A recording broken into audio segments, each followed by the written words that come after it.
여러분 안녕하십니까? 대구 경북을 대표하는 시도 때도 없는 뉴스 송보입니다. 오늘의 주 뉴스입니다. 대구지법 형사 11부는 지난 1일 귀가 중이던 20대 여성을 성폭행하려다 남자친구에게도 흉기를 휘두른 혐의로 기소된 20대 A씨에게 징역 50년을 선고했습니다. 이른바 대구판 돌려차기 사건에 대해 법원이 이례적으로 검찰 구형보다 무려 20년 높은 중형을 선고한 것입니다. 이와 함께 20년간 위치 추적 전자장치 부착과 10년간 신상정보 공개를 명령했습니다. A씨는 지난 5월 13일 대구 복현동의 한 원룸으로 들어가는 B씨를 뒤따라가 흉기로 위협하며 성폭행을 시도했으며 저항하던 B씨와 집안에 있던 남자친구 C씨에게 흉기를 휘두른 혐의로 재판에 넘겨졌습니다. 중상을 입은 C씨는 심정지를 겪는 등 장기간 의식을 되찾지 못했고 언어 및 인지 능력에 손상을 입었습니다. B씨 역시 부상에서 완전히 회복하기 어려운 상태입니다. 쓰레기와 범죄 등으로 얼룩졌던 예수도 시설이 창의형 어린이 놀이터로 재탄생했습니다. 3일 대구 북구에 따르면 지난 7월 문을 연 대구 첫 공공형 실내 놀이터 서변 부키랜드의 누적 이용 아동이 11월 말 기준 5,771명으로 집계됐습니다. 함께 찾은 학부모들까지 합치면 이용객은 1만 명을 넘어선 것으로 추정됩니다. 서변 부키랜드의 모태인 서변 가입장은 동서변지구 택지개발 사업 내 수도 공급시설로 2009년 운영 중단 이후 사실상 방치됐습니다.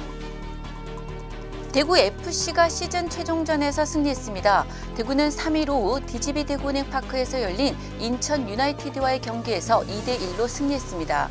시즌 마지막 홈 경기이자 시즌 최종전에서 대구는 파이널 라운드 첫 승리를 기록해 13승 13무 11패, 승점 53점, 리그 6위로 올 시즌을 마무리했습니다. 고별전이기도 했던 이근호는 선발 출격해 60분간 그라운드를 누볐습니다. 포스코 그룹을 이끌 차기 회장의 향배를 결정할 운명의 12월입니다. 내년 3월 임기가 만료되는 최종우 회장은 아직 입장을 표명하지 않고 있습니다. 포스코 내에서는 김학동 포스코 대표이사 부회장, 정기섭 포스코 홀딩스 사장, 정탁 포스코 인터내셔널 부회장, 유병옥 포스코 홀딩스 친환경 미래소재 총괄, 황은연 전 포스코 인재창조 원장 등이 후보로 거론되고 있습니다. 외부 인사 중에서는 권영수 전 LG 에너지솔루션 부회장이 물망에 오르고 있습니다. 박차원 전 회장이 비리 혐의로 물러나면서 치르는 새마을금고 중앙회장 보궐선거는 김인중앙회 부회장과 김현수 대구 더좋은금고 이사장이 유력 후보로 거론됩니다. 송호선 MG신용정보 대표, 최천만 전 새마을금고 복지회 대표도 하마평에 오르내립니다. 6일과 7일 후보 등록을 마치면 선거전이 본격 점화할 전망입니다. 선거는 오는 21일 천안 MG인재개발원에서 치릅니다.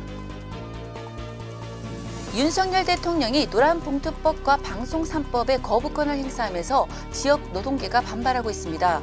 민주노총 대구지역본부는 지난 1일 성명을 발표하고 결코 윤석열 대통령이 노란봉투법과 방송 3법의 거부권을 행사했다.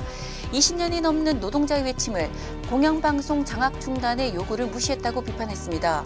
또 법률이 위헌적이거나 집행할 수 없을 때만 제한적으로 발휘돼야 할 거부권을 제멋대로 행사했다. 이는 위헌적 거부권 행사라고 주장했습니다. 4일 대구와 경북 지역은 낮부터는 추위가 누그러지겠습니다. 큰 일교차 유의해서 옷차림해 주셔야겠습니다. 미세먼지 농도는 대기 확산이 원활해 보통 수준을 나타내겠습니다.